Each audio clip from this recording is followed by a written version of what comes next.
Ladies and gentlemen, tonight, fighting out of the blue corner this evening, he stands 5 feet 5 inches tall. He weighs in at 123.2 pounds. Fighting out of Marion, Illinois, Ethan Frick. His opponent tonight, fighting from across the cage out of the red corner this evening. He stands 5 feet 4 inches tall. He weighs in at 130.2 pounds. Fighting out of East St. Louis, Illinois, Camden, Dunn. You mentioned short notice that he took this fight? Yes, took this fight on short notice, so we're going to see how that works. Referee Mark Wassum has the call for this fight. Quick check here on the cage door, and we are ready to roll. This fight is 3 3-minute rounds. Cameron Dunn in the red gloves, Ethan Frick in the blue. Yeah, Frick comes in, hands high, tries to take that center right off the bat. Good outside leg kick, landed by Dunn. Dunn being very elusive here. Nice going to those outside leg kicks, trying to start to chop down that front leg. That takes the shot out of the wrestler. Yeah, a lot of movement. He's moving around, trying to eat that leg kick. A lot of herky-jerky energy here out of both fighters. Yeah. But again, both making their mixed martial arts debut tonight here in this 3-round bout. Yeah, there's going to be a lot of feeling out process. Right now, Dunn is getting comfortable with that outside leg kick. Frick just challenged him, charged in. Big double leg by Dunn. Both fighters are throwing bombs from their perspective here. Frick in the guard of Dunn. Yeah, close guard. For taking this fight on short notice, Dunn is doing pretty well with his technical abilities here. Oh, he's doing great. Outside leg kicks. That was a blasting double leg. Oh, big hands landed. No, the reason I said take it short notice, I believe he was telling a certain media partner that he's actually only trained officially about 3 days. Yeah, well, he's not showing it, so that's a beautiful thing. No, he looks like he's trained a little longer. I don't know if that was maybe a little bit of gamesmanship. I think you might be playing with me in that one. He's doing a good job. He's got that head position right under his chin, then postures up to look for the shots. Right now, Frick doing a good job not absorbing a ton of damage with that closed guard, but needs to move. Needs to get something going, or else he's just going to be a punching bag for the rest of this round. That's the only bad thing about that closed guard.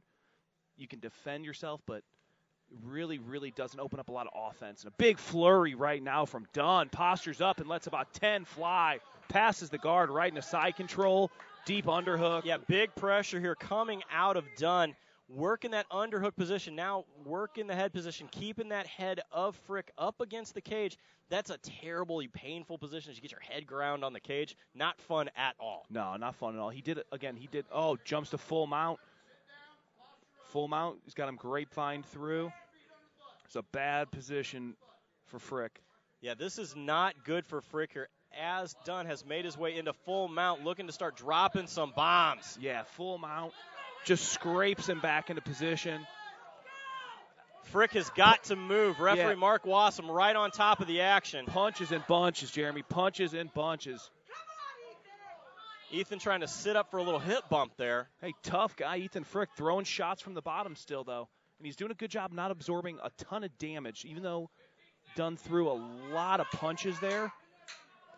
That was clean. Now those are the damaging shots that are going to end a fight. Those are bad. About 5 seconds left. Will Frick survive? Yes. Frick survives that round barely, Jeremy. I mean, that was about a second and a half away from getting called. Definitely. Yeah, Dunn really started to find his range on those big punches.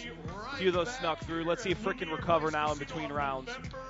That's a very tough situation to be in. Being in mount, dropping bombs, and the only thing that's going to save you is the clock. Yeah. And he was doing a good job fighting from his back, but, I mean, just in a bunch of danger. That was all set up by a beautiful double leg, though, coming out of Cameron Dunn. Let's take a look here at our instant replay. Big double leg there as we see out of Cameron Dunn. Begins that ground and pound. It was a beautiful wrestling takedown. The high school wrestling here of Cameron Dunn showing through in this fight. able to control the hips here of Frick. That is so huge on the ground. Yeah, now that he knows he can really dominate him on the ground like that, watch for him to come out and look for that takedown again. Once you realize you can overwhelm somebody either standing or on the ground, you're going to look to go back to that as much as possible. Frick takes the center, though. Yeah, Frick is definitely a gamer here. Yeah, comes out, takes the center, looks to cut off the cage a little bit on Dunn. Let's see how much information here Frick got in the corner. Dunn in the red, Frick in the blue. Now, Frick is starting, though, here to square up a bit, which is something that is never good in this position, especially against a wrestler. Yeah, he's not really putting himself in the pocket too much. Right there, see, he kind of paws out a jab, but he's not really stepping in to commit to too many strikes. So even though he's doing a good job of cutting the cage off, not committing, he's going to get exploded on. It's just a matter of time before Dunn kind of realizes that and steps in like he did on that big shot. Dunn pawing the hands here, almost looking for that parry to jab. Yeah, hands high by Dunn. Look for him to paw one of those shots and maybe come over the top with one of his own.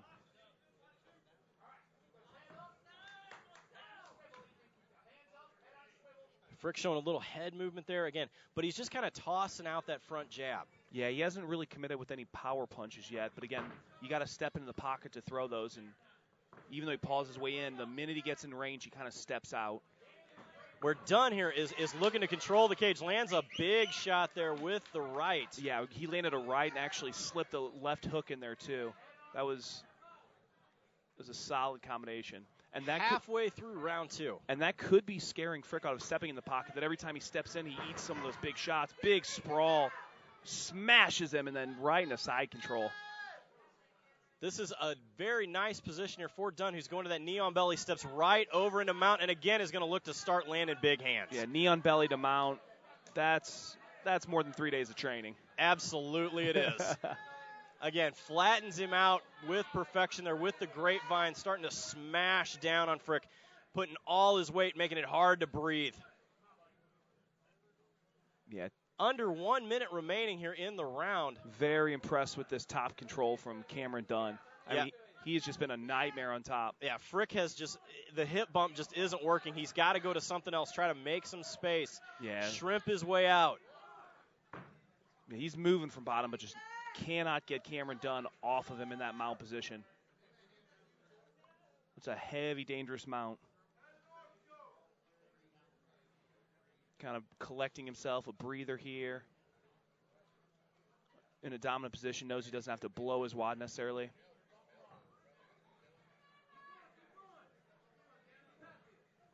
More big shots, though, followed up. Dunn looking to finish. And that's all that referee Mark Wassum wants to see. Again, in that position, Frick just not giving enough to fight back. Even with 10 seconds remaining, referee Mark Wassum rightfully calls and stops the fight. There was nothing coming back from Frick trying to defend. No, nothing coming back, and he was just raining those shots. Good stoppage. Very, very good stoppage. Ladies and gentlemen, the referee stops this contest. 2 minutes and 53 seconds of round number 2. Your winner, out of the red corner, Camden Dunn. You know, I tell you what, Jeremy, a lot of potential, a lot of heart in that last fight. You got a really tough 18-year-old kid who came in there, and I mean, for 18, showed really, really good composure. Cameron Dunn, he's sandbagging. If he's trained for 3 days, hell, I want to see him train for 30. Kidding. That's just a lot of potential